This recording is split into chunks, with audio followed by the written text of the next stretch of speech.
बिस्मिल्लाहिर्रहमानिर्रहीम। अस्सलाम वालेकुम दोस्तों, आज की इस वीडियो में हम बात करेंगे कि अगर आपने कनाडा का विज़िटर वीज़ा अप्लाई किया है पाकिस्तान से या इवन गल्फ़ की किसी कंट्री से और आपने प्लान दिया था दिसंबर का, जैसा कि अभी दिसंबर का महीना चल रहा है और आपने जो प्लान दिया था वो डेट गुज़र गई है, तो क्या आपका वीज़ा रिफ्यूज़ हो जाएगा? ये वो सवाल है जो बहुत ज़्यादा कस्टमर जो हमारे ऑफ़िस में आते हैं पूछते हैं। उसके अलावा जो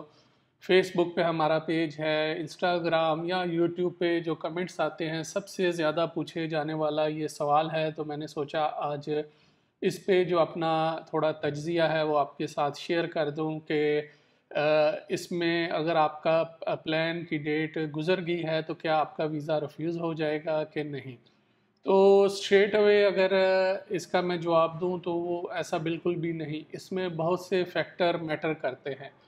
जैसा कि अगर आपने अपना जो प्लान है आपने दिया था कि मैंने दिसंबर में जाना है और आपके जो जाने की वजह है वो है टूरिज़्म, उसमें कोई ख़ास स्पेसिफ़िक कोई ऐसा इवेंट नहीं कि जो आपने अटेंड करना था। आपने कहा कि मैंने टूरिज़्म की गर्ज़ से 2 हफ़्ते के लिए या 10 दिन के लिए या 8 दिन के लिए दिसंबर में इस तारीख़ से लेके उस तारीख़ को मैंने टोरंटो जाना है या ओटावा जाना है या वैंकूवर, जहाँ का भी आप प्लान देते हैं मैंने जाना है, तो उसमें अगर आपका डेट गुज़र गई है तो उसमें आपका वीज़ा इस वजह से रिफ्यूज़ नहीं होगा कि आपका जो प्लान की डेट है वो गुज़र गई है।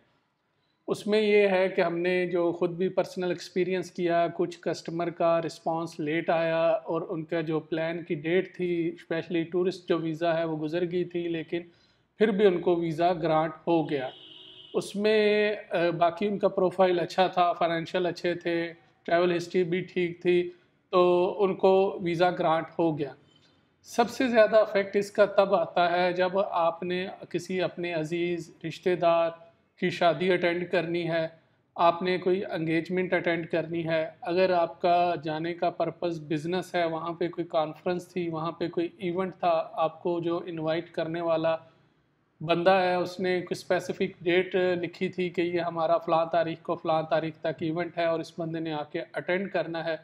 तो उस सूरत में डेफ़िनेटली यस, आपका वीज़ा रिफ्यूज़ होने के बड़े हाई और ब्राइट चांस हैं। उस सूरत में आप ऐसे कर सकते हैं कि अगर आपने सिर्फ़ मीटिंग अटेंड करनी थी, तो आप जो कंपनी है तो उसको आप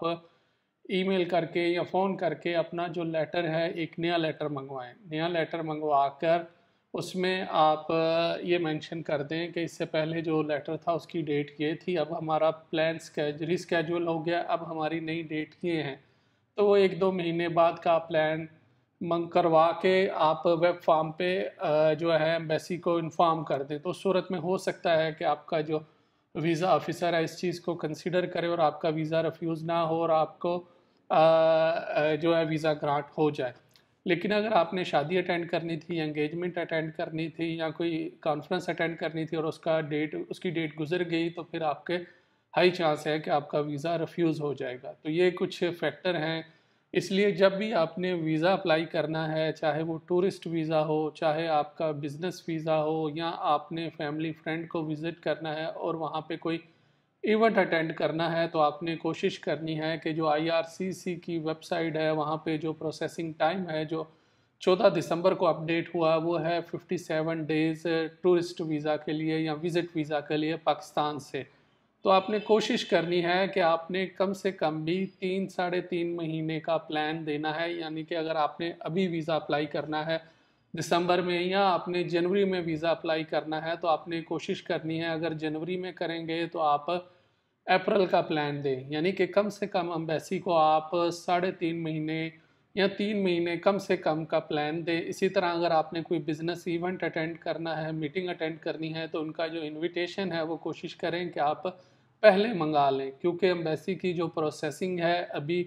हमारे जो कुछ क्लाइंट हैं जिनका सितंबर में बायोमेट्रिक हुए थे 15 सितंबर या 20 सितंबर, उनके तो जवाब आ गए हैं, कुछ का पॉजिटिव और कुछ का नेगेटिव में। लेकिन जो 20 सितंबर से ऑनवर्ड है और अक्टूबर का महीना है, नवंबर का महीना है, ये सारे जिनके बायोमेट्रिक हुए थे इस महीने में वो अभी तक पेंडिंग हैं। तो इसलिए आपने जब भी प्लान देना है तो आपने कोशिश करनी है कि आप